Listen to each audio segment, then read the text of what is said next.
Good afternoon and welcome. My name is Nilanjan Sarkar, and I'm Deputy Director at London School at the South Asia Centre at the London School of Economics and Political Science. A very warm welcome to all of you to this afternoon's event, which is titled quite simply, Nepal 6 Months On. It's the next in our series of events which discusses the state of a nation, of a polity that has seen dramatic political changes and where it has arrived 6 months from the time that there was a change in government, in this instance, an interim government. Nepal has been very, very good in that within this period of 6 months, Nepal has actually also held its general elections on the 5th of March, and the results are still being counted. Some results are in, some are still being counted, and they should be declared fully in a couple of days' time. And I don't think there's any doubt about what the results are going to be, but we'll come to that later on. This event is part of a longer series that we have been doing here at the South Asia Centre. For those of you who do follow our other events, we have done similar events on Bangladesh. We did a similar one on Sri Lanka. In each country where people's power had brought about dramatic changes in the government, and by dramatic I mean it quite literally and quite in the dramatic sense in which I'm even saying the word. And I'm delighted to say that this afternoon we are focusing on Nepal, which has also had seen a very, very important change in power. Central to this, central to all these events that we have done, is the knowledge and the awareness of what happens when citizens of a country, for whatever reason disenchanted, take ownership of the democratic process and act on it passively, non-violently, perhaps violently, but the outcome of it is visible in the form of a fall of the government at that point in time. And in each instance is then followed by a phase where you have an interim government, after which there is an election. Bangladesh has just had an election. It had 18 months of interim government, and Nepal has just had within the first 6 months. It's important because South Asia is unique in the sense in which we are able to discuss this kind of a phenomenon. It is a phenomenon. This kind of a phenomenon that is not only country specific, but we can also have a comparative conversation about it. We've just had a quick conversation before we came live on air about how we might have a conversation over this, because there are two parts to this conversation. There are the last 6 months where it is useful to talk about what the aspirations and expectations of the citizens were in the phase of the interim government as the country built itself up towards the general elections. And of course, the general elections where a very young person, a 35-year-old gentleman by the name of Balendra Shah, has won an outright majority. He and his party, I should say Rashtriya Swatantra Party, translated as National Independent Party, and is on course to win what is being reported as a supermajority. For those of you who may not know, the elections and the parliamentary system in Nepal functions. A supermajority in that system is a 2/3 majority. There are two ways and there are two elements to the seats that one has to win. Balendra Shah and his party have already won 125 out of 165 seats in the first past the post system. At the moment, the proportional representation seats are being counted, and it is projected that he and his party are likely to win up to 58 seats, which will give them a complete 2/3 majority, which is historic in the history of Nepal's parliamentary democracy. I'm not going to say anything more than this because I'm in no way an expert on this. And before I go on to introduce the panelists this afternoon, I'd like to say a very warm welcome to all of you who have joined us from across the world, across time zones, those who have written to us by email to say that they're unable to attend, but we are greatly encouraged by your interest in this. The event is happening via Zoom, and as you can see, it is being live streamed on YouTube. Information about the speakers is available on the screen in front of you on YouTube. You will also see that the chat function has been enabled, and there's a message over there saying that please type your questions over here. Now, the way we do the questions is that once the panelists have made their initial remarks and we begin a discussion at irregular intervals, I will pose the questions to the panelists. You are welcome to ask a question to an individual panelist. You are equally welcome to pose a question to the entire panel. Okay. I also want to say that had this event been happening on site at LSE, members of the audience and members of the public who attend events at LSE have a right to ask questions without mentioning their names. And in keeping close to that spirit, when I ask the questions that you have posed through the chat function on YouTube, I will not be reading out your names. I will simply read out the questions. Please try and keep your questions short and direct and relevant to this afternoon's discussion, because I, along with so many of you who are watching this event, who are non-specialists, but have an interest in Nepal, we have a variety of questions swirling in our minds, so it's useful to keep our questions relevant to this afternoon's discussion. If you're the kinds who tweet and are active on social media, please do tweet and tag us. You can see all the social media handles in front of you, and that should be that should give you some help in tagging. Okay, it is now my very pleasant task to introduce the speakers of this afternoon's event. We've had a brief conversation about the order in which they will speak. So the order in which I introduce them is the order in which they will speak. Each speaker, the three speakers, will make initial remarks for about 6 to 8 minutes, after which our discussant will begin the conversation as well as the discussion, including making his own remarks and observations about the focus of this afternoon's event. Our first speaker is Subel Rai Bhandari, who is a journalist and was formerly Nepal analyst at International Crisis Group. Dr. Sucheta Pyakuryal teaches in the Department of Gender Studies at Tribhuvan University in Kathmandu and is director of the Center of Governance at the Institute of Integrated Development Studies in Kathmandu. Dr. Rudra Sharma is advocate in the Supreme Court of Nepal and managing partner of Transnational Law House in Kathmandu.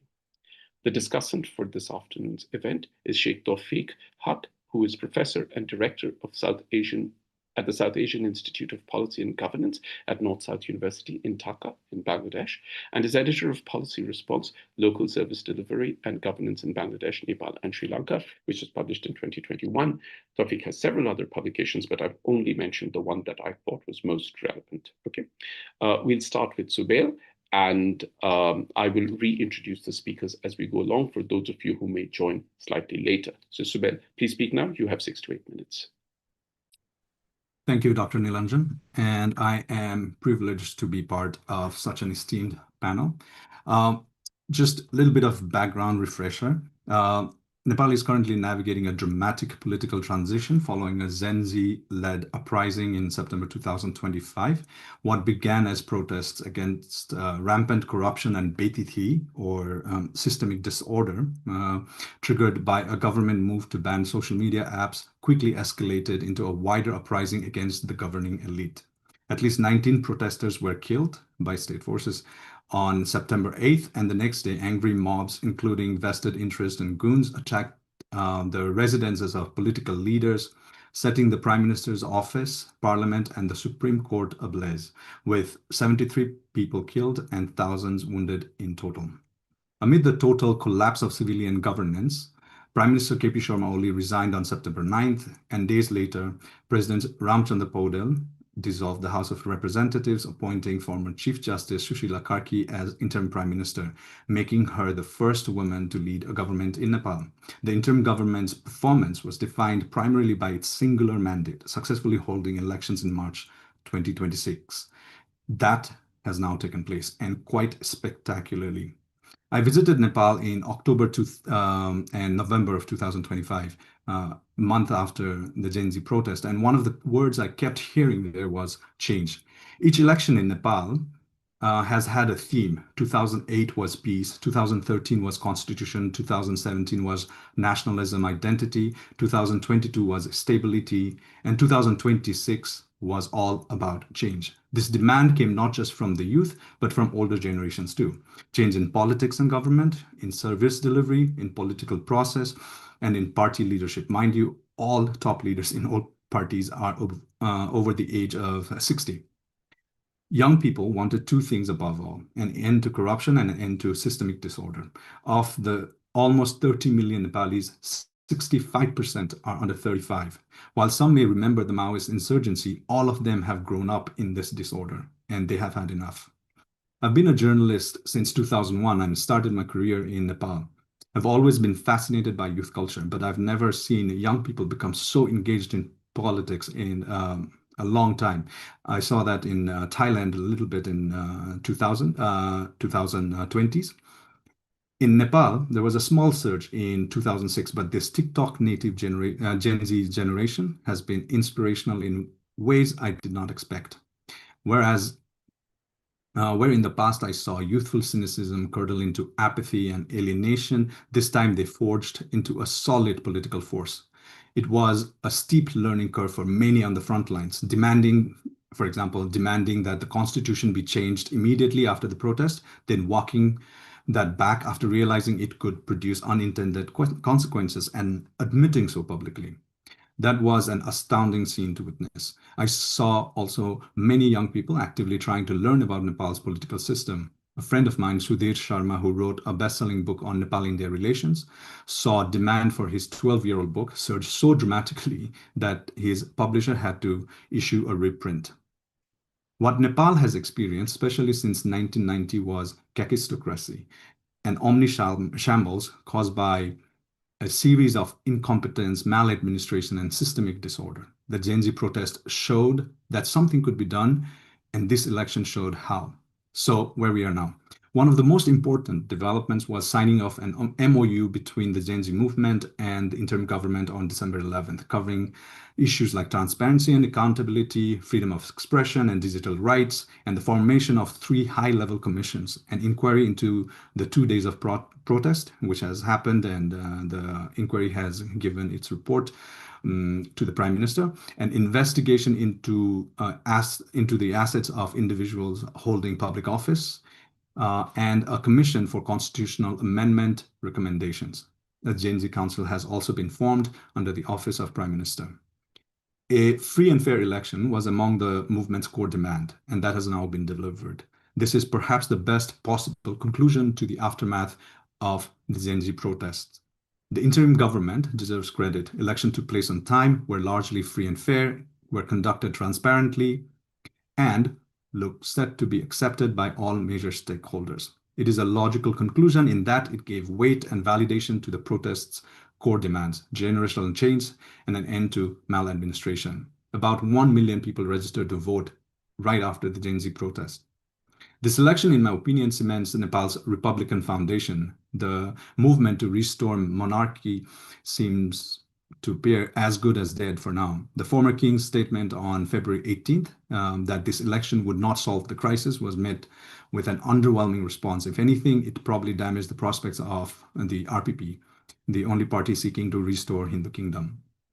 Its president and its senior deputy president both were expected to win but suffered bitter defeats.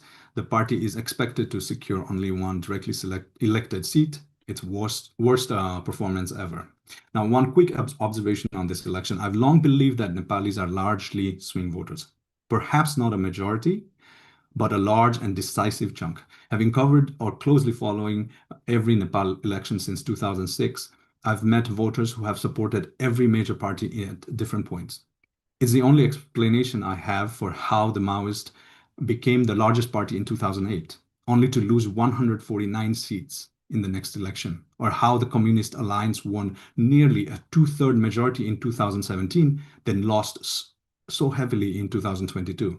There's also a consistent pattern. After every mass movement, the party seen as its standard bearer benefits electorally. This holds across every election following a popular uprising in 1959. Balendra Shah carried the Gen Z legacy for the RSP in this election. I'm optimistic, but carefully so, and I want to close on what I believe will be new government's first real test, the Judicial Inquiry Commission into the killing of protesters. Nepal has had more than 40 such independent inquiries since 1990. Not one has been made public. Some have had reports leaked, but not officially. None has resulted in accountability. If people within RSP's orbit were involved in arson and disorder on the second day of the protest, the question of whether government released the report in full and allowed justice to run its course will tell us more about what this election really meant than any policy announcement. Accountability, after all, is not just a demand the Gen Z movement made of others. It is now a demand that history is making of them. And Balendra Shah is at the center of this. Later on, I want to touch on why I think RSP won, but for now, I will keep my comments to this. Thank you very much. Thank you very much, Subel. Before I let you go and invite Sucheta, I've been reading in preparation for this event quite widely. And one of the words that does come up constantly is a phrase that you used, which is systemic disorder. Where the younger generation of people with the two things that matter. One is corruption, and the other is systemic disorder. But would you just, in one sentence, like to explain for those who may not know what you are really referring to when you say systemic disorder? Because in a sense, it could mean a lot of things for people who don't really know Nepal very well.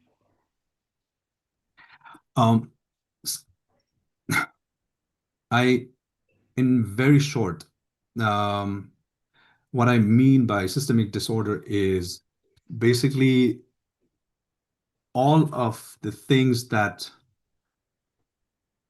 are not working coming together. It's a culmination of all things not coming together because of ineptitude, because of incompetence, because of lack of interest, and simply because of corruption in large parts. And this we have seen increase since 2006, because what happened after 2006 is a lot of local entities started getting more powerful, which means the money started flowing to the ground, which also meant that a lot of people on the ground, in villages even, started seeing that there is money in politics. And this money was not benefiting them. There was money, for example, coming for village development. And they saw that the leaders of the village were getting a chunk of that. But the development was not happening in the villages. So while it was more transparent, it also meant people knew about it more, but they didn't benefit from it, and it didn't come to their benefit. So that is one. The other part of systemic disorder is also, even when you want to do something by the system with processes, it is impossible. And that is, I think, one thing that I want to touch later on. Balen, for example, there's a public school scholarship, and everybody knew about it. It was going on for a long time. What Balen did was that he made sure that it was fair. That was the only thing he did. It was already in place. Before, you had to know someone to have access to that public school scholarship. Balen made it fair. And all of a sudden, a lot of villagers' kids started having access to this in Kathmandu. And that really changed the perception of Balen, because it was not like the scholarship didn't exist beforehand. It did exist. It's just that few had access to it. But now all of a sudden, because he just made this one change where it's fair, everybody had access. You didn't need to know anyone. All of a sudden, everybody had access to it. So I think these kind of things, right, is what I meant by systemic disorder. Yeah. I'm sorry, I didn't mean to quite put you on the spot, but you understand that to say something like systemic disorder is a sort of a catch-all phrase. And for those who may not know, may not quite grasp, as you have very well explained, the intensity as well as the omnipotence of non-functionality for a variety of reasons, both of systems as well as of structures. Very well. Our next speaker is Dr. Sucheta Pyakuryal, who teaches in the Department of Gender Studies at Tribhuvan University in Kathmandu and is also director of the Center of Governance at the Institute of Integrated Development Studies in Kathmandu. Sucheta, please speak now. You have 6 to 8 minutes. Thank you. Thank you so much, Nilanjan. A little correction there. I just resigned from IIDS, so I'm no longer the director of the Center for Governance there. But I do teach in TU in the department for master's and PhD students. So just a little correction. If I may, I just wanted to kind of, pick up on the question that you posed, Subelji, in regards to systemic corruption. So, we had a system in place. We have this socialist democratic republic in this modern system of governance that is in place, and we have an administrative state which is modern. We try to make it Weberian as much as possible. So we have that administrative state, and then we have, of course, the socialist slash liberal democracy. But what was happening in Nepal, especially in the last 30 years, was that democracy was it was turning more and more illiberal, so to speak, just to kind of use the often used term. To an extent that representation was completely morphed. The administrative state was steeped in patronage. It was full of political appointees, and in the later days after 2015, we had a federal structure in place. And as Subelji said, the money was flowing in, but all of the money were going into wrong pockets, if I may say so. We did a little, a brief research. When I was in IIDS, we just wanted to see how the local level was functioning. We wanted to test the waters. We wanted to see if democracy was really functioning in the local level. We went in and we saw as to how the quota system was being misused, misinterpreted. They had all like tokens, quote unquote. So the quotas that were in place, especially for women and for Dalit women, they were misused by political parties. Or the yes women, quote unquote, again, were in place of women, and it wasn't that we didn't have active women who were active in the public sphere in the villages, in the local level, but the space was not open for them. It was reserved for the token women, the yes women of political parties and the leaders in the local level. So this kind of morphing of the entire system was taking place in Nepal, and I think that kind of resulted in the kind of nepotism that we saw in all levels. And that was the reason why there was this, outcry as far as the Gen Z revolution was concerned. They were talking about the Nepo babies. The hashtag Nepo babies was one of the things that they used in Discord. And we, of course, as far as the international scores were concerned, we were not doing good. Our scores were almost dismal as far as corruption was concerned, as far as the CPI Corruption Perception Index was concerned. It wasn't doing good. It probably wasn't doing very bad, but it wasn't improving. So the youth were really sick and tired of that. We had outmigration that bordered almost 2,000 daily. Youths were leaving the country. And again, equality of treatment, equal access to power, equal access to job market. They were all fast fading. And I think that was the reason why the Gen Z revolution happened.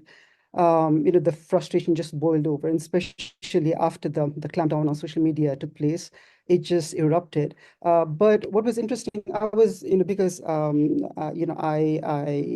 teach, and therefore I hang out with young people. I'm lucky enough to hang out with young people. So that's the reason why I knew as to where their frustrations were stemming from, and how they were kind of trying to show their frustration. It wasn't in any way violent. So on September 8th, they went in it was a very peaceful protest that took place in the initial, hours, which then very rapidly turned into, something that they couldn't control. And then, of course, especially after the shooting, especially after the death of the 19 young people, it just escalated, just like went out of control. And of course, as Subelji said, that resulted in the collapse of the government, and then very shortly thereafter, the interim government was put in place. And what I just wanted to kind of, reiterate and, talk about is what you said. Comparatively speaking, I think Sushila Karki's government did pretty well.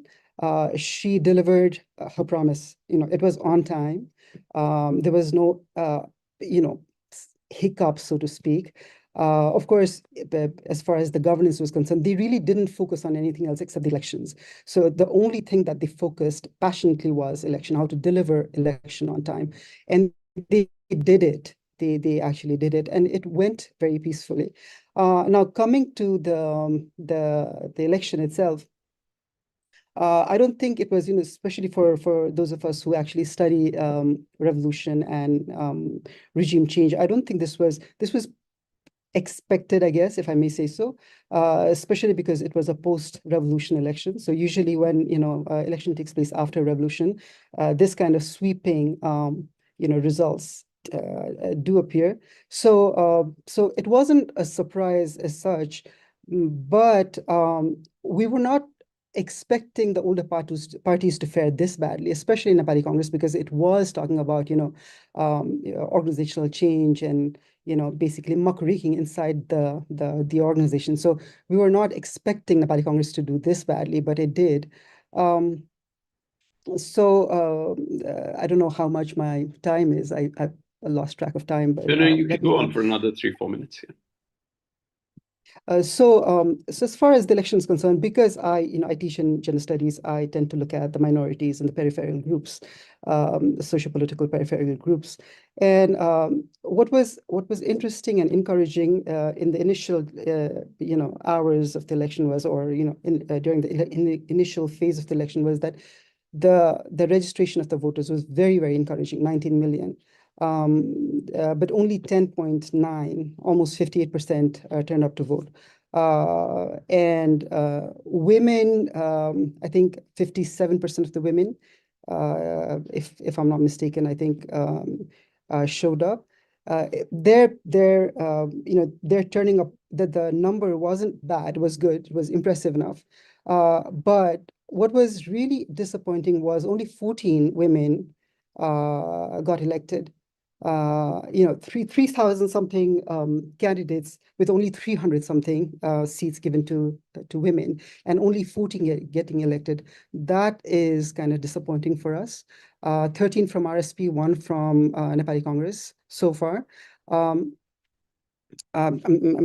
course, we have a 33% mandate in the constitution, so they have to make that up from the PR seats. That is there, but the fact remains that we only had 14 elected women.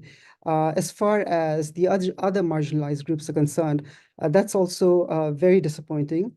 So when we're talking about representative democracy, when we're talking about representative government, the representation bit is not improved. So even though we've had more than 40% of youth onboarded in this election, which is very, very encouraging, as far as the peripheral groups concerned, it's not that encouraging because we just have 8% of women.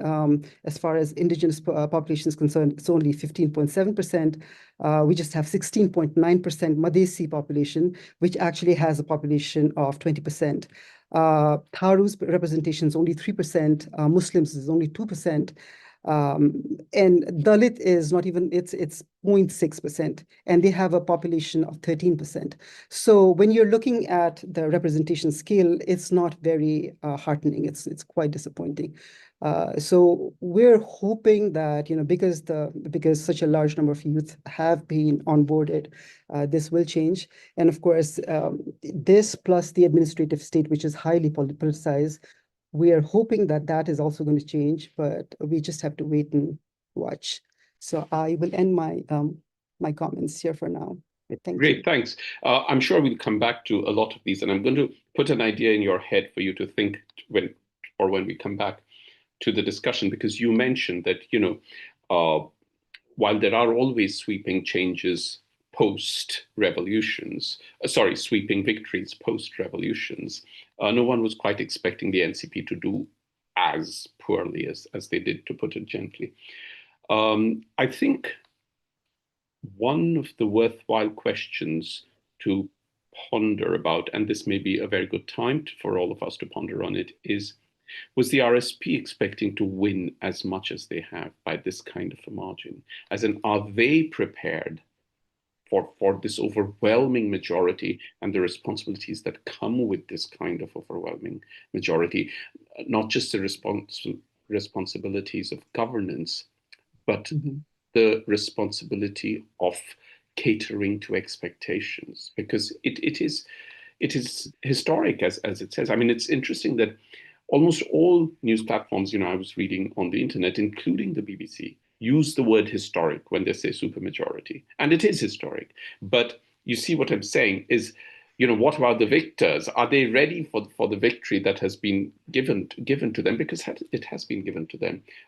We will also come to the question of out-migration, which has for long been a very, very important part of Nepal's demographic and civil society profile, and I'm sure it has its impact. But before I let you go, one question, if you could answer briefly. Also, thank you so much for providing all the statistics, because it puts so many things in perspective, is, since you are based in Kathmandu and you have been in Nepal and you study this, would you say that the elections were conducted as well as could be in the circumstances? Were they sort of, since, as you said, the interim government led by Justice Karki, invested hugely in delivering the elections, do you have any observations on the mechanisms of delivery?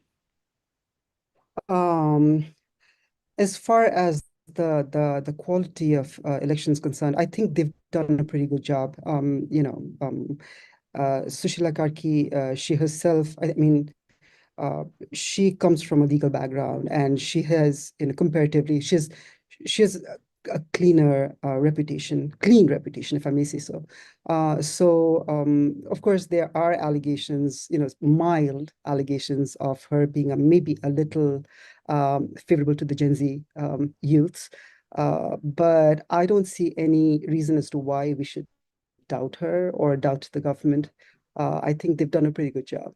No, I was talking more about the mechanics of it. Like, do you think it was rolled out properly in the rural areas? Nepal has the problem of, rural areas being in hilly areas. That's the kind of thing I was referring to. No. Yeah, as far as that's concerned, that has always been, our chief concern. Many of the small local units, they boycotted the elections. Not many, but some of them boycotted the elections just because, the policies that they wanted were not passed, or the station was too far away, and so they were not willing to travel that far. And so, of course, there've been these instances where the constituents really didn't participate in voting, and because Nepal's terrain is so it's rough, it's treacherous. So, of course, those concerns remain. Absolutely. It's also very beautiful. It is. Our next speaker is Dr. Rudra Sharma, who is advocate in the Supreme Court of Nepal and is managing partner of Transnational Law House in Kathmandu. Rudra, please speak now. You have 6 to 8 minutes. Thank you, Nilanjan. So I guess I can speak on 3 issues this evening. Number one, that a systemic disorder that previous speaker mentioned something about it. Second, about constitution, and third, about election. I will focus more about constitution, but let me start from the systemic disorder that previous speaker have already told. So the Gen Z protest, what was the cause of it and why it triggered at that particular point? That is the most important thing. So in my opinion, there were many things to trigger it on September 8 and 9, and corruption and misgovernance, bad governance. There were many problems. But I don't agree that money was going to local government and local government were not performing. Money was going to local government and local government were performing. And the performance of government had definitely increased corruption in local level, and the corruption had become more vigilant up to the local government. But I don't agree that local governments were not performing. They were performing, and including the better performance of better increment of corruption at the local level. Okay, and then why it triggered at that particular time was the youth were much frustrated already because they were very frustrated due to the delivery of the service by the government to the people. Basically, number one, they were frustrated. And they were also frustrated about the lack of employment opportunities in the country. And the youth who were graduating next year, they perhaps didn't see any future in this country because there were no employment opportunities. And the social media ban was the immediate reason for triggering. So this scenario, what we can sum up in one word is systemic disorder. Okay, so the general perception of systemic disorder is that the disconnection between the state and the people, especially in terms of service delivery. And the youth were much frustrated and they didn't even catch up with the state when they go to any state entity for any service. That was the picture of systemic disorder at that time. Okay. Now let me talk about constitution. The constitution was there, and the Sucheta Karki government was made, and the Sucheta Karki government was made from within the constitution, but I cannot say that it was according to the constitution completely. There was some distortion in the constitution at the time of forming the government. There are several controversies in there. After formation of the constitution, Sucheta Karki took oath according to this constitution. So we may argue that after she took oath of this constitution and run her office according to this constitution, and we can argue that the constitution was in track after Sucheta Karki was appointed as prime minister.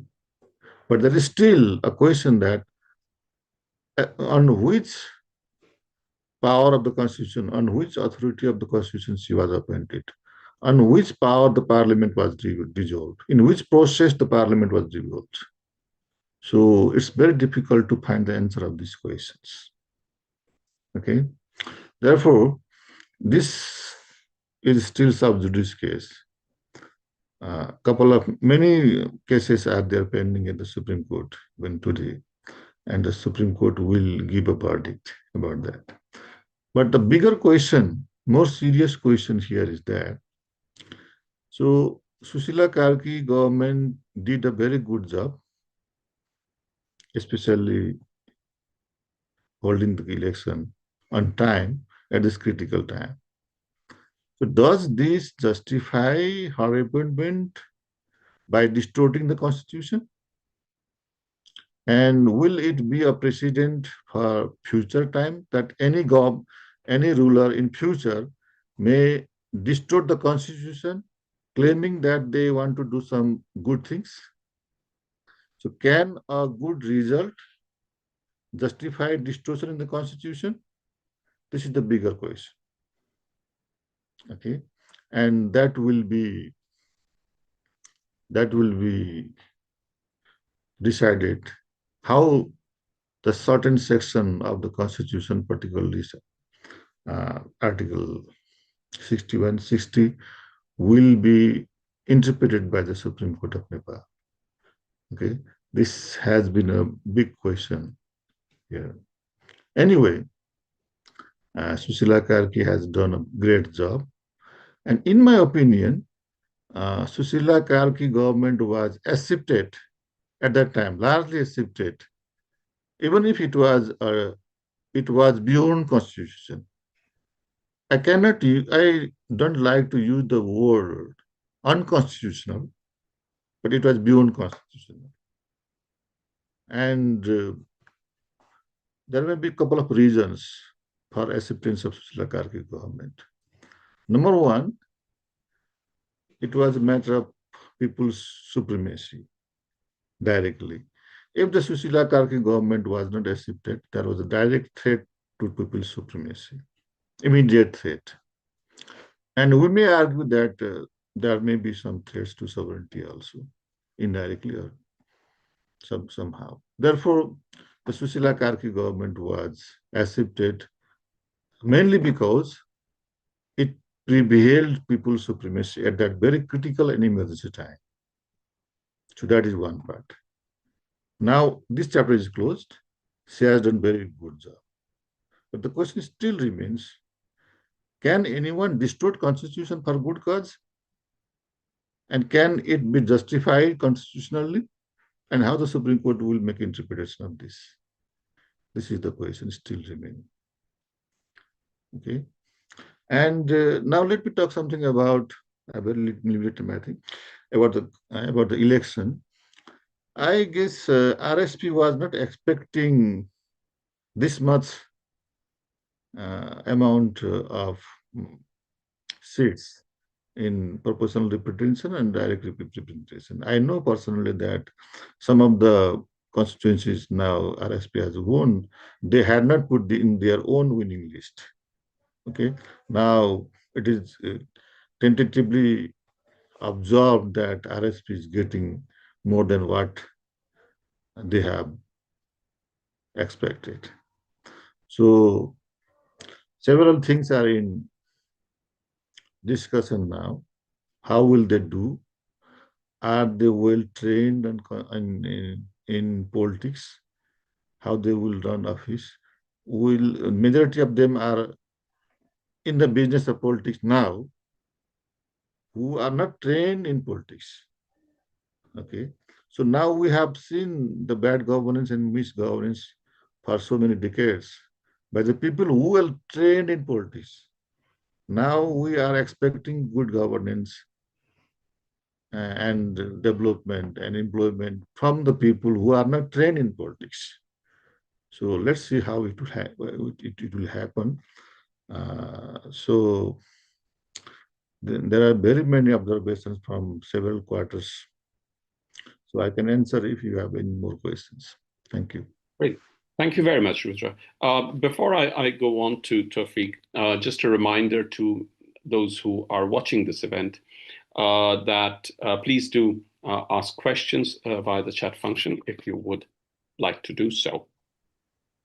There are a lot of things that you've just said, Rudra, and I'm sure we will come back to a lot of them, and some that people may agree with, some that people may not necessarily agree with. But since you were talking about the Constitution, one of the questions that I ask from a position of ignorance, I don't know the answer to this, therefore my question is, are there provisions in the Constitution for what is to be done should such a situation arise where citizens of the country wish to, or through their actions lead to resignation of those who are in government, leading to a dissolution of the parliament? Are there provisions written out in the Constitution for how to deal with it? You've made your point that there is a question about the constitutionality of what was brought in place. And yes, it is true that the interim government performed brilliantly. But if this scenario had not been, the Constitution, its current form, are there provisions for this scenario to be handled through constitutional provisions? Because you do suggest that what happened in place, even with the best of results retrospectively, in a sense bypassed the Constitution. Yes. Yeah. So, but what I'm saying is, suppose this had not happened, suppose there was no interim government and no Justice Karki in place, what does the Constitution provide for to happen for the nation to continue till an election is held? So what the Constitution provides is that the Prime Minister, the sitting Prime Minister, must command the majority of the Parliament in every second, not a day, not an hour. The second our sitting Prime Minister loses the confidence of the Parliament, he is no more. Okay. Therefore, a Prime Minister is expected. It's not possible. The Constitution doesn't give any space for the appointment of Prime Minister out of the Parliament. It's parliamentary system. So Parliament gives Prime Ministers. So Sucheta Karki, she was not a member of Parliament. She became Prime Minister.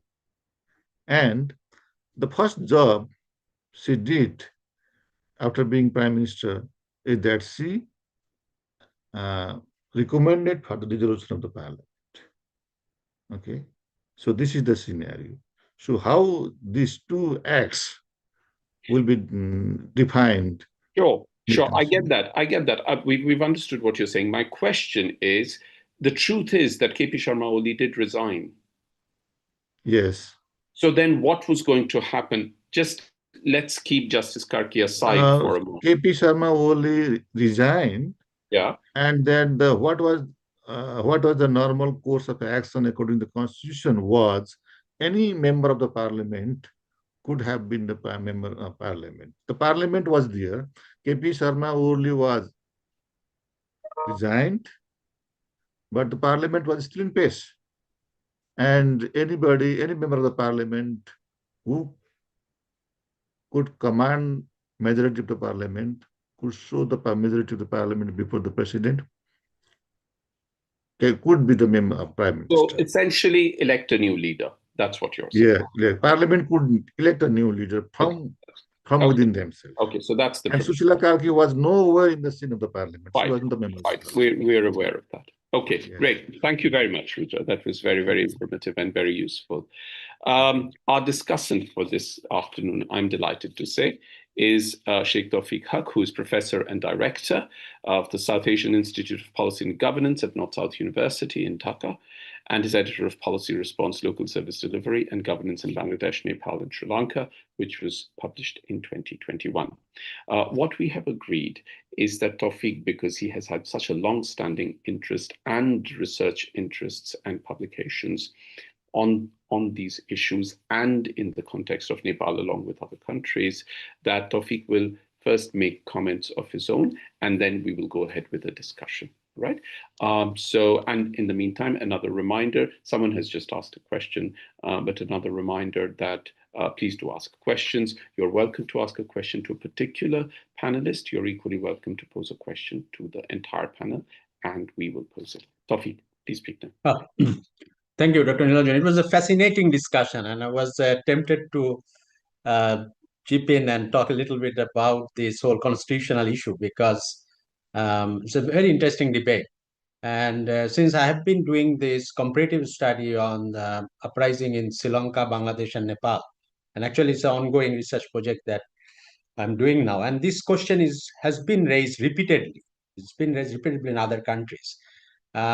The experience of Sri Lanka is different, because in Sri Lanka, after the uprising, the continuation of the parliament was there, and the new election has been declared, and then there was no interim government. But in case of Bangladesh and Nepal, the Gen Zs, especially the main factors of and actors of the uprising, they did not agree to have the previous regime to continue, and that was non-negotiable. And they said that we don't care about what is written in constitution and what is not written. We don't want these people in power anymore. They need to resign, all of them, and the interim government is to be there. And the interim government was formed. And definitely it is, as Dr. Rudra rightly says, beyond constitution. And Bangladesh, we are going to have the new parliament starting from tomorrow morning. And the debate will start tomorrow morning, that how the new parliament in Bangladesh will endorse the ordinances that the interim government in 1.5 years they promulgated, because Bangladesh interim government, they also initiated reforms. So now big debate is there, under which constitutional provisions this can be done. Including constitutional reforms, if I'm not mistaken. Exactly. So the constitutional reform been done. So this is a very big and important, interesting discussion, that how the constitution, and for future, as you rightly said, if something happens in future, and I'm sure in South Asia, probably after we have a cycle of uprising every 10, 15, 20 years. So we'll have it again probably. And then what will happen? How we will deal with those things?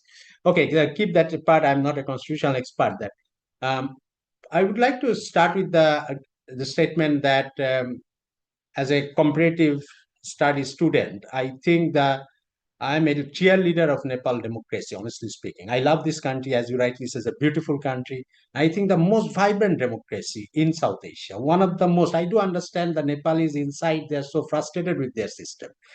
And all these negative things are there. But if you compare with the democratic situation in the broader South Asia, including India, including Bangladesh, including many other countries, Nepal democracy is so vibrant and has been going through changes and changing itself and reforming. And as I said that I am now doing this research on the comparative study on these three uprising. What I have learned, and if we now compare it with this Bangladesh situation and Sri Lanka, that there are so many commonalities, definitely, but also there are differences.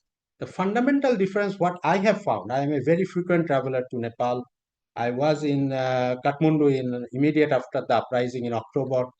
The first dissimilarity is the level of violence. That was a little bit shocking for me. Even as a frequent traveler, I was never imagined that this can be happen. As Dr. Sucheta also was saying, that everything was very smooth, non-violent up to 8. But then whatever happened after the 8, and I did take interview with the Gen Z leaders. I took interview with Nepali Congress leaders, Maoist Center leaders, and especially the Gen Z young boys and girls. They told me that we don't know. We don't know that who started firing. Some of the, definitely police started firing somewhere, but some sniper shootings were coming from the buildings, and we don't know that who started it. And wow, how this can be so violent that all major national institutions were burned. Parliament was burned, Supreme Court was burned, Secretariat was burned, and the 30 top leaders' houses were burned. And it was a synchronized kind of a thing. So that's one is still an unresolved question. I'm sure the new government in Nepal also look into the thing. The commonalities is, I will be saying this, the Gen Z power. As we were discussing, that the people, they took the ownership of democracy. They said that enough is enough. We have seen what the conventional parties can do. And we know that they are not be able to deliver anymore. So let us come to the state, we take over power, and we decide that how the government will be formed. And they decided, in case of Bangladesh and Nepal, interim government was formed by the will of the Gen Zs. In case of Nepal, it's very interesting that the Discord app was used for selecting the interim government head. A messaging app was used even the migrant workers living in Kuwait and Qatar and the other places, they voted that we want to whom we want to see as a Sushila Karki's name came, but also Balen's name came at that time also. But Balen denounced to be the interim head, and probably that's why the Sushila, she came as a head. So we saw the power of the people. That when the people take over the power, then everything go beyond the constitution, law, rules, and regulation become subordinate of the people's will. So that's the only explanation I can see about the constitutional thing. In case of the other issues, that what I have seen, that the role of army, that the army, the military, as you know, in South Asia is a very important institution. The army in Nepal and army in Bangladesh played a very positive, constructive role to facilitate the process of forming the interim government and running the institutions and maintaining the law and order aftermath. So that's the similarities that I saw in case of Bangladesh and Nepal. Some similarities also in Sri Lanka, that they were also, the Sri Lankan army was neutral after the uprising happened. And then if you look into the, again, like coming to in this kind of the violence kind of a thing, the similarities in case of Bangladesh, Nepal is that the freeing the jails and the outbreaking the jails were happened in case of in both countries, that the prisoners were being freed, and also the political leaders in case of Nepal, that Rabi Lamichhane was also get out and then it came in again. But in terms of the number of the death, Bangladesh witnessed 1,500 people died in the 1.5 month scenario. In case of Nepal, it was 70. Still is a very big number comparing to the proportion. So this law and order was kind of a big issue. But then, we are seeing that the main demand were similar. That both the Nepal and case of Bangladesh, and even in the Sri Lankan case, the main demand was reform. That the people were saying, especially the young boys and girls, they were saying that we are fed up with the existing political economic settlement, and we want to see a change in this political economic settlement, not only the change of the guards or change of the leadership, but also the system, the reform that we wanted to have. In case of Bangladesh, the reform started during interim period, and now we are going to have this new government and the parliament, they will continue. In case of Nepal, there was a difference that Sushila Koirala, she didn't initiate. She said that this is the job of the political parties, let the election happen and then we will go for the reform. So it is now the job for the new government to start the reform. But my one cautionary note for the Nepali new government is that what I am seeing, that what happened in case of Bangladesh 1.5 years ago, that when the interim government came to power and Gen Zs were demanding one after another, the expectation grew so high. And the reality and the difference between reality and expectation was too big. People are expecting to solve every problem. And in case of Nepal, probably is going to happen also, because you are having a government with a 2/3 majority in the both houses. But then that how long the people will have patience, will give time. So that will be a big issue that I'm seeing. In other words, what I'm seeing in case of the Nepal's election result, that is a very peaceful election. Usually Nepal election is always peaceful. Pre and post-election violence were minimal. It is generally the Nepali case, and the power transition will also be very smooth, I can expect. But then that when the government will be formed, then the challenges will be started, and that comes to the discussion on that how the government will initiate the reforms, because changing the leadership is one thing, but again, coming to the reform is a different kind of a thing. And if we look into the examples of 2/3 majority situation in South Asian politics, whenever a government came with 2/3 majority, what happened? What happened in India? What happened in Bangladesh? What happened in case of the Sri Lanka? That experience is not very pleasant. Because when this 2/3 majority kind of a situation happens, then the expectation grow very high, but also the party itself might become too confident and maybe too critical about opposition.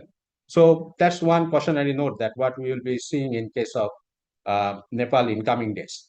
I will end my discussion here and would like to listen from my all other panelists in one thing that I really want to know more about, that how the electoral behavior has shaped the voting pattern. We do understand in South Asian politics, political parties' manifestos do not matter much. People do not read those manifestos.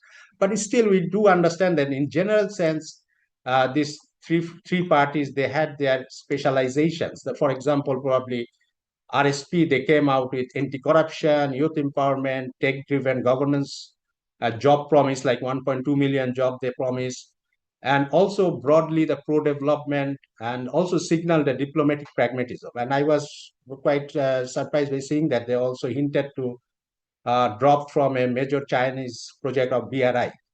And Nepali Congress, usually this is always they give emphasis on this stability and experience, because the oldest party there, infrastructure, jobs, anti-corruption rhetorics. UML, they are always saying this infrastructure, but also that developing of the Eastern project as a prime project of the former Prime Minister of Oli. And Nepali Maoist, they talked about this inclusion, marginal groups, land reform, all this kind of thing. So I'll be very interested to know and have some discussion that were from our Nepali colleagues, that how and why the Nepali youth or the general voters, they choose to vote this party, the Balanced Party, in this manner. This is the first my understanding about it. The second one is, we have seen that Nepal, probably in my understanding, the voting was a verdict for a stable government, because Nepal had 14 government in 17 years. Unfortunately, Bangladesh has one government in 17 years. And I asked this question to my Bangladeshi students, and they said that we could be very happy to have 14 government in 17 years, rather than having one authoritarian government for 17 years. But then I do understand Nepali voters this time, they voted for stability. They don't want to see coalition politics again, destabilization, every 1.5 year change of the government. So that's one thing. But the question is how long the balance and this RSP, how long they will be united, because we have seen that Nepali parties always get divided, and the fractional politics are there. So how long Robi Lamichhane and Balen will be united? Will there be possibility that their unity will be tested in coming days? So with that note, I stop here, and if there are questions, I'll be happy to answer here. Okay, great. Thank you very much. That was very, very useful and informative. We do have a few questions. We have 4 questions from the same person in the audience, which we'll take up shortly. But before I ask all of the 3 of you, that's Sucheta, you and Subel and Rudra, about the issues that Tawfique raised. Sucheta and Rudra, what do you... I don't want to put you on the spot on this, but what do you think about the argument put forward by Rudra that, you know, however good the interim government may have been, you know, there is no provision in the constitution, effectively, that there is, to be very strict and literal to the word of the constitution, the interim government and the appointment of Justice Karki to lead the interim government is in effect unconstitutional. Do you think that, you know, given what we know has been the performance of the interim government, do you think the end justifies the means? Sucheta? I apologize beforehand, you know, but I really don't agree with Rudraji's comment as to whether, you know, the constitutionality really matters when the regime collapses. So, you know, when you're going through a revolution, when the revolution, I mean, arsons took place. Kathmandu was in shambles, and so were other cities. So it was, you know, all around us. It was, I mean, the entire state was collapsing. So you'd see Singhadarbar on flames. You'd see other bureaucracies on flames. So it was a collapse of the regime. And when the regime is collapsing, the social contract collapsed there and then. And so I mean, I'm a student of political science, so maybe that's the reason why I don't understand the legality of things. I understand democracy. I think I understand democracy better than I understand the legality or constitution. But I think that the spirit of the of the democratic regime or the democratic understanding precedes the constitution. The constitution or the law is the moral bare minimum or the ethical bare minimum. But then, so you cannot go beyond that, but there's a spectrum that you can rise above, right? And that's exactly what happened. The calling, it was a moral, ethical calling of the citizenry. They were not happy with the government. I mean, there was a series of failings that the government was demonstrating, and the citizenry were like fed up and frustrated with the government, and so that was the repercussion. The revolution was the repercussion. So when the state collapses, when the regime collapses, I think there is this state of lull where we really, there's a vacuum, there's a political vacuum. So I don't understand the legality of things there and then, because the state is no longer, I mean, the regime is no longer there, it's collapsed. And so the revolutionaries, the Gen Zs came together. They suggested Sushila Karki as their chosen prime minister, and that was the reason why she was put in place. But in that instance of regime collapse, I really do not know if it's democratic to talk about the Constitution. Nobody was saying that the Constitution should be done away with. But the government really could not perform. And so the social contract that precedes the Constitution, tacitly states that if and when the government cannot perform, the citizenry can should take back the power, because the citizenry is sovereign. The citizens are sovereign. The sovereignty basically lies with the citizens. So when we're talking about sovereignty of the citizens versus the sovereignty of the supremacy of the Constitution, I'm not saying the supremacy of the Constitution should be taken away or even debated, but the fact remains that the citizens are supreme. And when they've rejected the government, they have rejected the government. There's nothing that one can do about it in a democracy. And so I come from this angle. So I really don't understand, that one should be talking about. Okay. Yeah. Okay. But then, as you said, you're a student of political science. I think the fundamental question around which this conversation is happening in the context of the interim government, and I don't want to dwell on it too much, is if that is what you believe, then what, in your view, is the status of the Constitution in the democracy? Because the sovereignty of the citizens in a democracy is something that has been granted to them by the Constitution. I mean, bear in mind, as you know much better than I do, that Nepal has also moved from a monarchy to a democracy. So, and the Constitution was a very important document in the establishment of the democratic edifice, if you will. I hear the argument that you are making, and actually you are not making an anti-constitution argument. No, I'm not. You're making an anti-government argument. Exactly. Right. Exactly. But fair enough. But what then, in your view, and it was something that Rudra raised as well, is what then, in your view, is the status of the Constitution in democracy, especially if such a situation arises in future again? It is, of course, it is the supreme law of the land. It's the document that everybody turns to especially in a situation of crisis like this. However, when we're talking about the government that failed the citizens, the government that was so unpopular that it had to be removed by a sheer force of revolution, to basically say that because the Constitution really does not have a provision or a clause that says we should revert back to the same government and give it a chance. That is what I'm saying. The legitimacy was so badly eroded that it was impossible for that government, I mean, as far as the Gen Zs were concerned, I mean, they regarded this government to be this vile apparatus.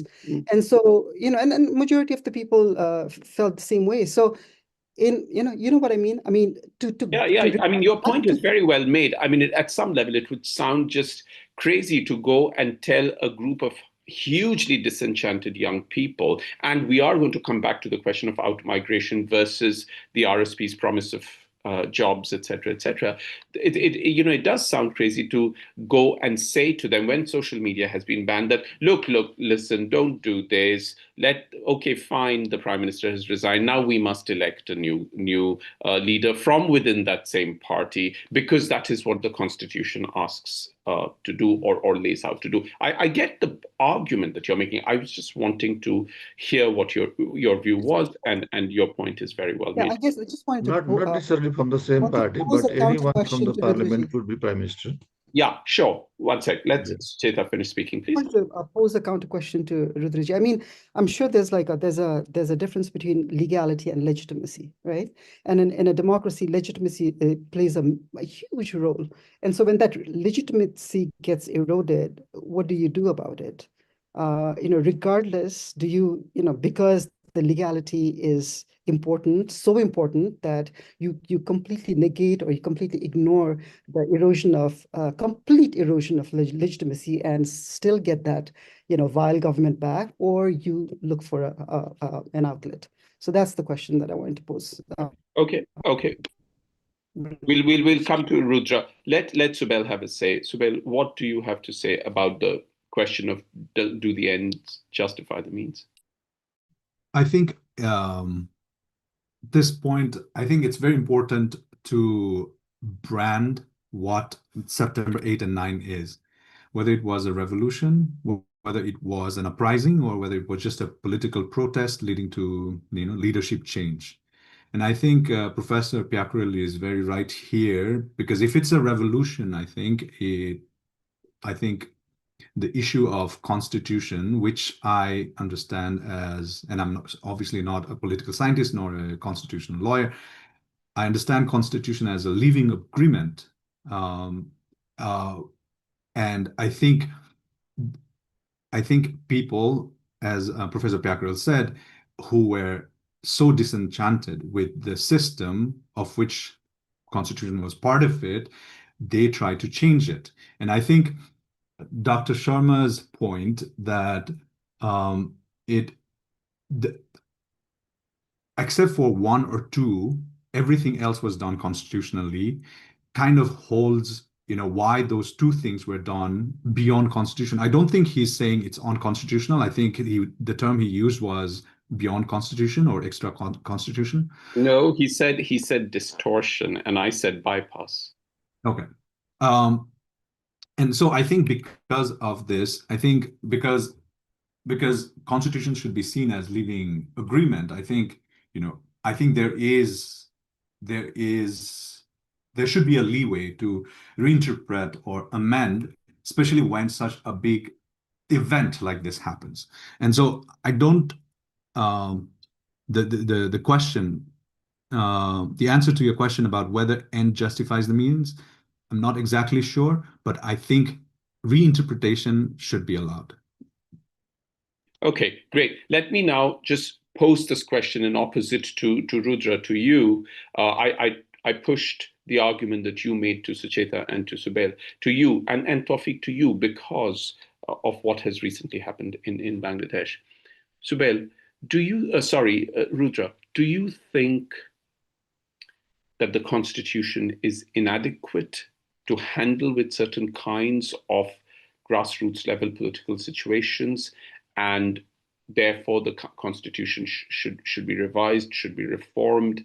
There should be changes, amendments that will cater to, it may not necessarily include or justify what happened in the last 6 months, but in and of itself, do you think the current constitution of Nepal is sufficient to deal with all possible political scenarios?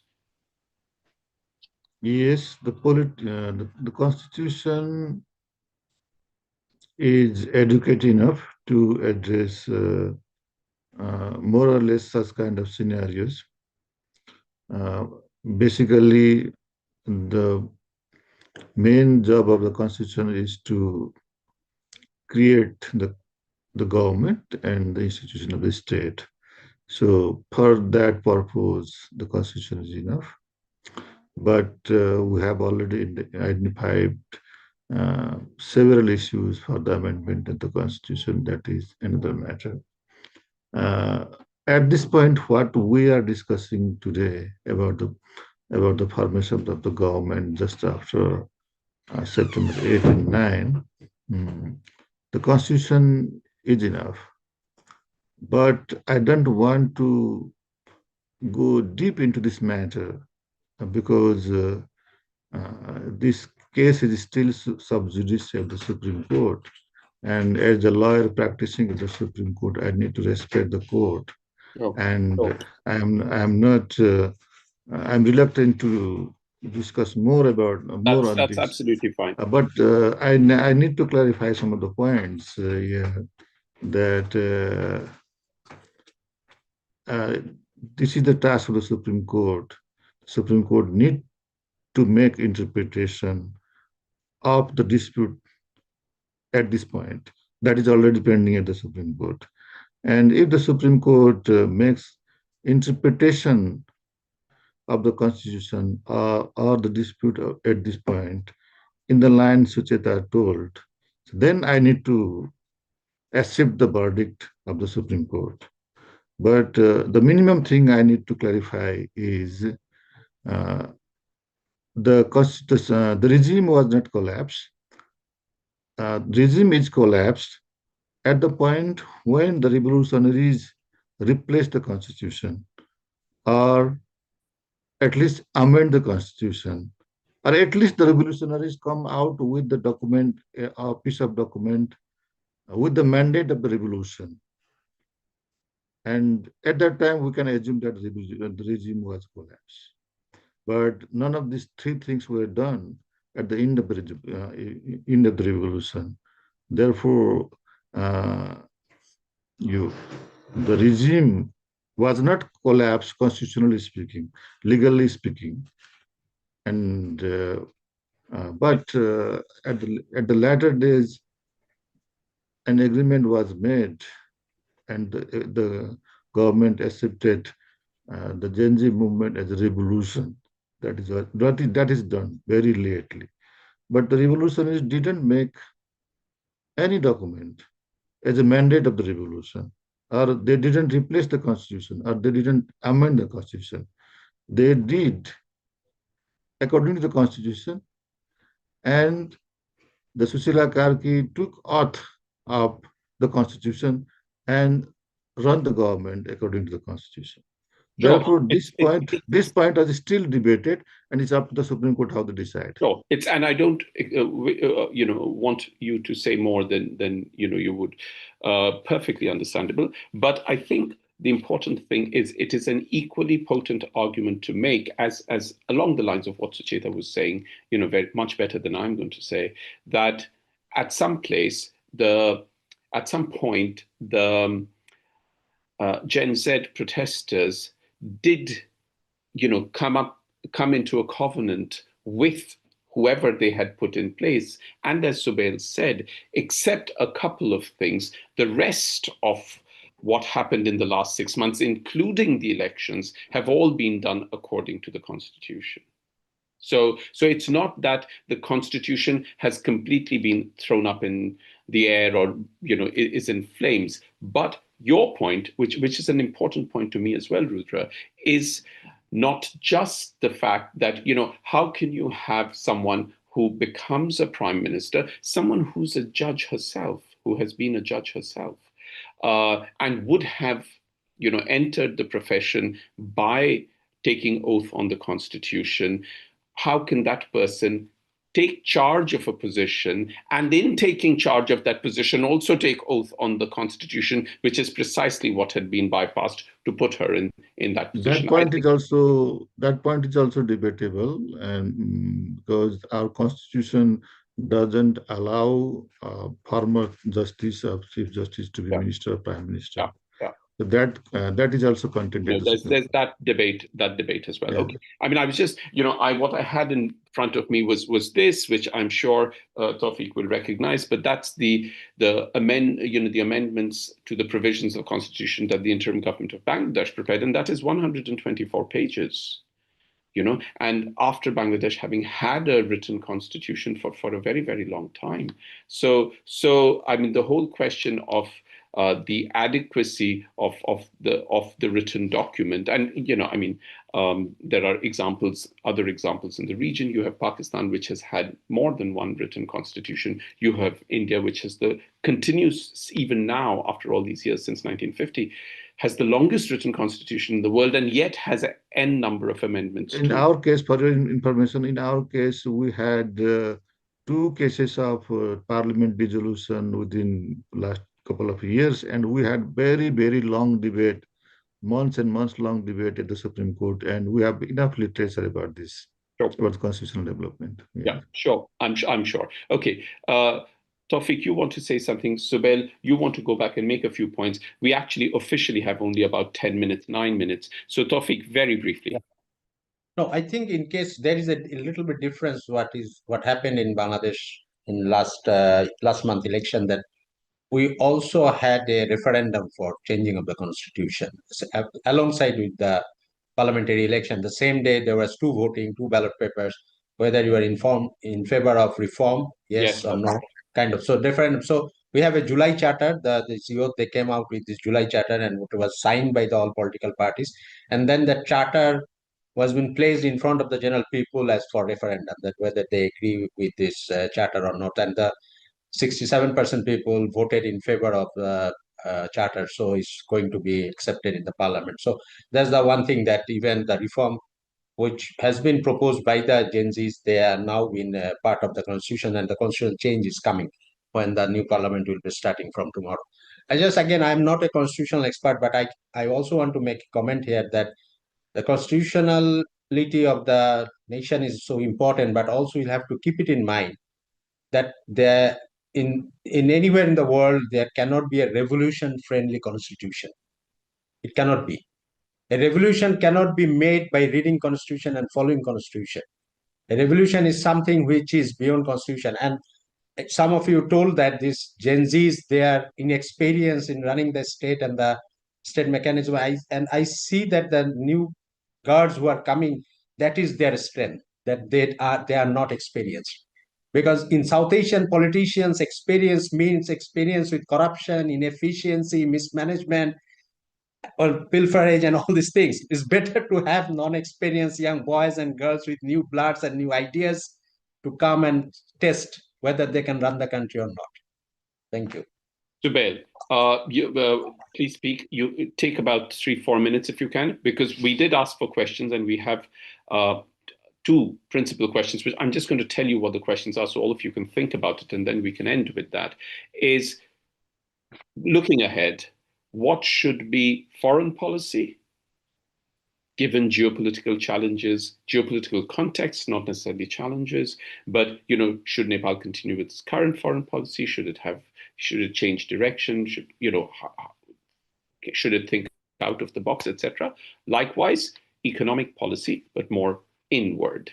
The economic policy is more about the country. Foreign policy is obviously outward facing. Yeah. But before that, Subel, go for it. Thank you. This is with regards to parallels with Sri Lanka and Bangladesh. What Dr. Tawfique mentioned earlier in the comments were like very revelatory. My personal opinion, after the election, especially in Nepal, I started talking to my journalist friends in Bangladesh and Sri Lanka, and one of the things that kept coming was how the elections were decided in all 3 countries were decided less by ideology and more by promises of governance. Obviously, the outcomes differed in instructive ways. Bangladesh movement was directed against one single long-entrenched incumbent. And when Hasina fell, the establishment, as the established opponent BNP was the main beneficiary. Nepal and Sri Lanka are more useful in comparison, I think, because the voter anger was directed more at political establishment as a whole. Anura's JVP-led NPP anti-establishment, previously marginal and ideologically unconventional, won in regions including Tamil majority areas in the north where they had no prior base, if I understand correctly. The RSP's sweep of constituencies across caste, class, geography follows a similar logic, in my opinion. Both cases suggest that when the establishment itself is the target, the reward goes to the most organized opposition, in this case, RSP in Nepal. I also wanted to point out, make it 4 quick points on why I think RSP won. A friend of mine said this, many things came beautifully together for the party. And I think that is what happened with RSP. Balin becoming the prime candidate was, I think, was the trigger. Like, that completely changed RSP's vote bank. And Rabi Lamichhane giving up his ambition to be prime minister in favor of Balin was an extraordinary sacrifice. Whether that happens or not, and how the internal politics and squabbling is going to go, we don't know. But I think that is very, very important point to note. So this election basically turned into quasi-directly elected prime minister, even though it was for parliamentary elections. And if I can remind you, one of the main demands of Gen Z protest was, directly elected executive, which was obviously not possible in the constitution, but the election became that. So their demand, in my opinion, was kind of met, and they got their legacy leader, right? The other thing for me, I think Balin phenomenon is something that we need to study for a long time.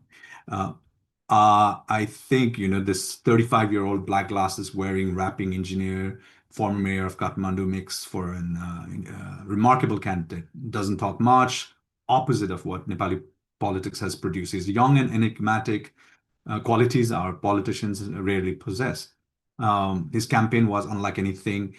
I talked to one of the Balin boys who was with him during the campaign. 13 people in 4 cars crossing 50 districts in 28 days. Yeah, that's intense.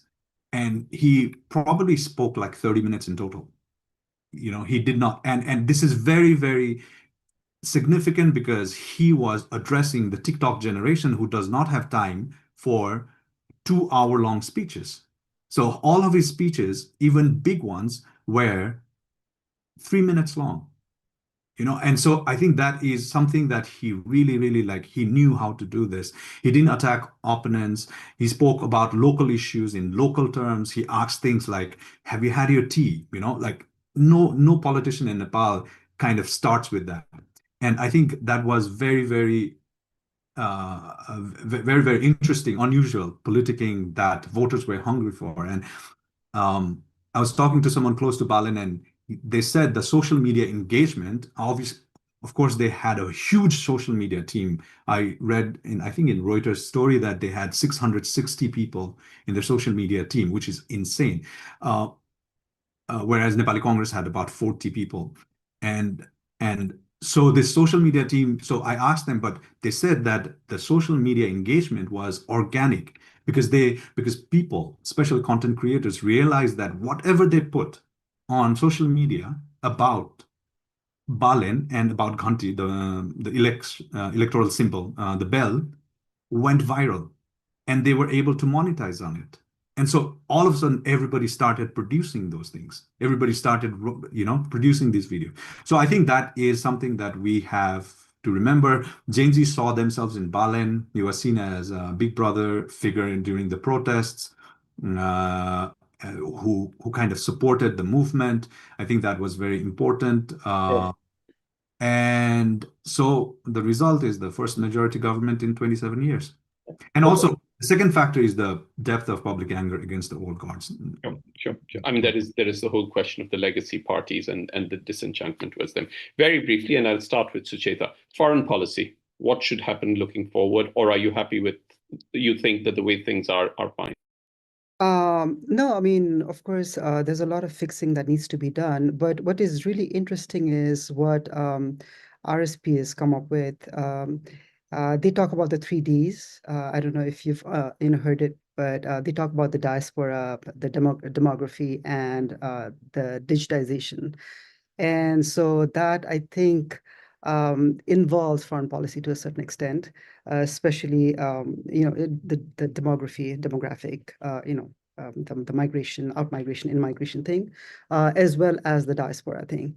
So I think there will be, and they seem very intent on making these changes, especially in regards to these three.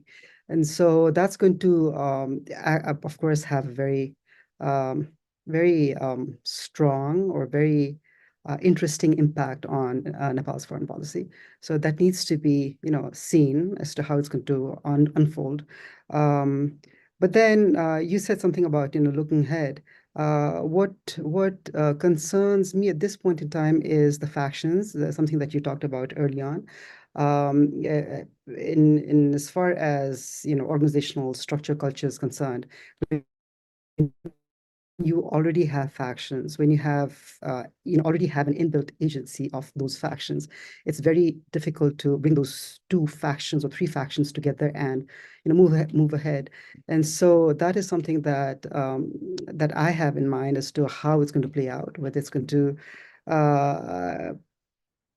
maybe stall or hinder RSP in achieving what it should achieve. And maybe, it'll probably end up disappointing the electorate. I don't know. But that's one thing that really concerns me at this point in time. Foreign policy, again, of course, they have this task of balancing India and China.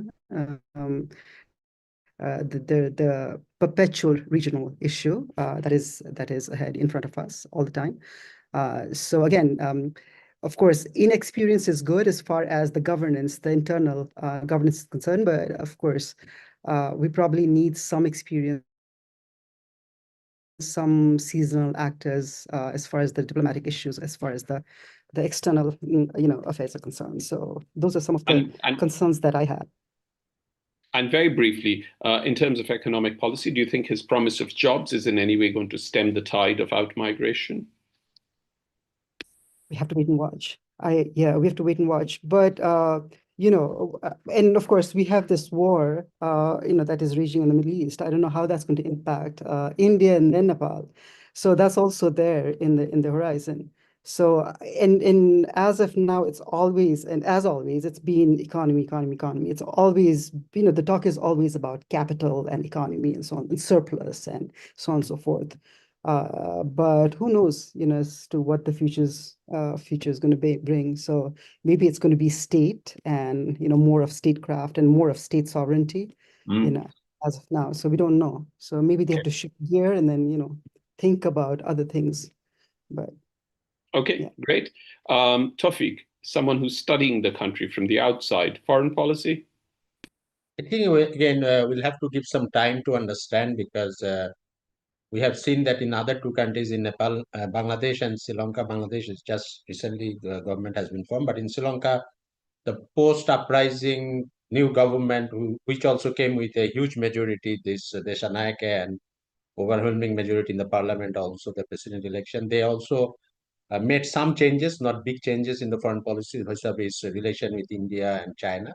So we still, these are in progress, the foreign policy issue in Sri Lanka. In case of Bangladesh, we also are seeing and listening that some changes will be made, because Bangladesh, the Sheikh Hasina government was too tilted towards India. So definitely that is going to be changed. But what I want to mention here, that the foreign policy was not an election issue in these three countries. So that is something which is very unique. In many cases, it has been happened that either anti-Indian or anti-China rhetorics have been used massively to win elections. In Maldives, it happened. In Sri Lanka, previous election, it happened. In Bangladesh, it happened. In Nepal also, it happened in 2017-18. But this time, we have seen that this post-uprising elections in Sri Lanka, Nepal, and Bangladesh, the foreign policy was not an issue. This was not a debating thing, contesting thing, but I'm sure the post-election scenario, the governments will be calibrating the positions, and we'll have to wait and see how this new government, and we don't have any idea about their foreign policy kind of, because they were not in full power in before. So it will be interesting to look into that. Okay. Economic policy. I think that Balin is very serious about the migration issue, and I'm quite hopeful that he will deal with this, and especially 1.2 million employment that he promised. I'm not sure that how he's going to do that. And he said that we don't want to see that forced migration, especially from rural area, that the young boys are forced to go outside because there is no job. So I'm sure his concentration will be there, and if he can make this happen, I think this will be a huge change for his government. I'm quite hopeful that because he is a non-conventional kind of a thing. He's not talking about so-called ideological, as rightly Subhi was saying, that no ideological issues of inclusion and all these things, but he's talking about creating jobs and stopping the forced migration. These are doable and feasible kind of a thing. Great, thank you. Subel, you have the last word. Foreign policy. I think we don't know much about how Balin's government is going to be, except a little bit of preview on how he was as mayor. I think it's worth being very clear-eyed about what it shows, his mayoralty. Sorry. For example, and I don't want to throw this word around a lot, but some of the things that he did were quite populist. Some of the speeches or Facebook posts, some of the acts. While he made the public school scholarship very fair, generally fair and free, he cracked down on institutional corruption to some extent. He also removed forcefully, sometimes violently, street vendors who are dependent on daily wages, and he attempted to demolish squatter settlements along the three rivers in Kathmandu, and without adequate resettlement solution for families who lived there for decades, right? And so I think, is it necessary ruthlessness or high-handedness? I don't know. I don't know how the voters see. I think they seem, this time at least, they seem to look beyond that for now. And if he uses similar tactics in foreign policy and economic policy, obviously that's not a good sign. But I hope that as a prime minister, he moves beyond that, and he has good advisors to guide him along the way. Okay, great. Thank you very much. I'm afraid we have to end now, but this has been absolutely, absolutely great. I have half a mind to do an event with Balendra Shah and Mahmood Mamdani. That will be a conversation to have, but we'll see. But thank you very much. I do want to, for those of you who watch our events regularly, or at least more than once, you would know that I always end every event by saying this. And we say, and I mean every word of it, which is that if there's anything good that came out of the pandemic, it is that we all became technologically very savvy. And it allows us to convene these kinds of conversations and then make it available to members of the audience to watch. And while the technology is very important, it is equally true, and I mean it, that we can't do these events unless all of you, individually and collectively, give so freely and generously of your time and expertise. So to all of you, to Sucheta, to Subel, to Tawfique, to Rudra, thank you very much. We have all enjoyed it. We have all learned a lot.